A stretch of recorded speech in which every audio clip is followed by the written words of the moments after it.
Bismillahirrahmanirrahim. Assalamualaikum warahmatullahi wabarakatuh. Alhamdulillah, wassalatu wassalamu atammanil akmalani ala sayyidil mursalin sayyidina Muhammadin wa ala alihi wa sahbihi at-tayyibin at-tahirin wa man tabi'ahum bi ihsanin ila yaumiddin. Teman-teman dan insyaallah dimuliakan Allah Subhanahu wa taala. Sebagaimana yang kita ketahui bahwasanya Allah Subhanahu wa taala telah menurunkan kepada Nabi Muhammad SAW berupa kitab, yakni Al-Quran, yang Al-Quran ini berfungsi sebagai petunjuk bagi seluruh umat manusia. Dan di sisi lain, fungsi Al-Quran menjadi barometer kesenangan dan kemenangan bagi siapa saja yang mau berpegang teguh terhadap Al-Quran. Dan juga kesengsaraan dan kehinaan bagi siapa saja yang berpaling dari Al-Quran. Teman-teman yang dirahmati Allah Subhanahu wa taala, pada zaman sahabat, para kaum muslimin, mereka belajar kepada Nabi Muhammad SAW Al-Quran secara talaki, dari lisan ke lisan. Kemudian Nabi Muhammad SAW menjelaskan kepada mereka, baik menggunakan perbuatan beliau ataupun dengan perkataan beliau.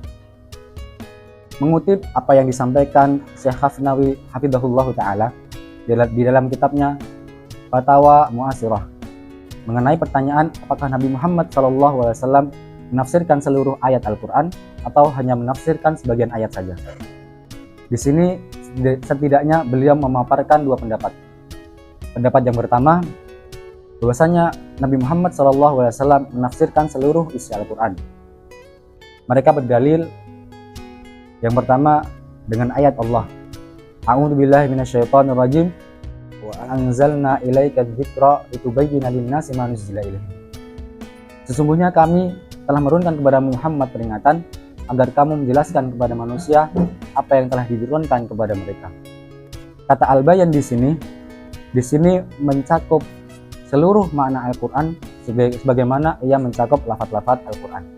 Kemudian dalil yang kedua, riwayat yang datang dari Utsman bin Affan dan juga Ibnu Mas'ud radhiyallahu anhuma, bahwasanya pada zaman dahulu para sahabat radhiyallahu anhum mereka belajar kepada Nabi Muhammad SAW mengenai Al-Quran 10 ayat saja.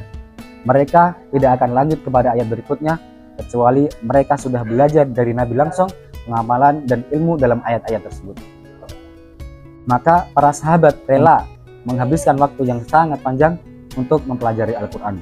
Bahkan disebutkan Ibnu Umar radhiyallahu anhuma, beliau menghafal surat Al-Baqarah selama kurang lebih 8 tahun. Kemudian yang kedua, teman-teman yang dirahmati Allah Subhanahu wa taala, pendapat yang beranggapan bahwasanya Nabi Muhammad sallallahu alaihi wasallam hanya menafsirkan sebagian ayat-ayat Al-Quran saja.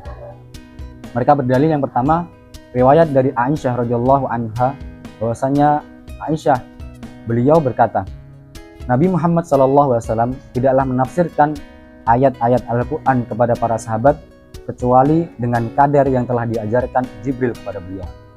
Kemudian yang kedua, riwayat yang menyebutkan tentang doa Nabi Muhammad SAW khusus diberikan kepada Ibnu Abbas radhiyallahu anhu.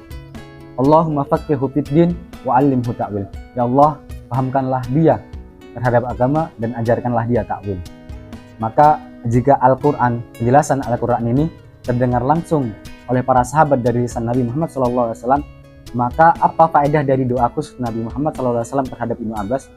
Teman-teman yang dirahmati Allah Subhanahu wa taala, ringkasnya di sini Syekh Hafnawi Hafidhahullah taala beliau menguatkan pendapat yang kedua yang mengatakan bahwasanya Nabi Muhammad SAW menjelaskan sebagian ayat-ayat dalam Al-Quran saja karena beberapa alasan.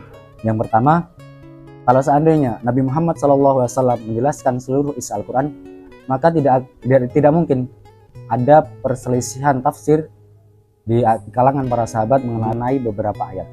Kemudian alasan yang kedua, Nabi Muhammad SAW tidak menafsirkan ayat-ayat yang pemahamannya itu cukup didapati dengan kita mengetahui kalam Arab.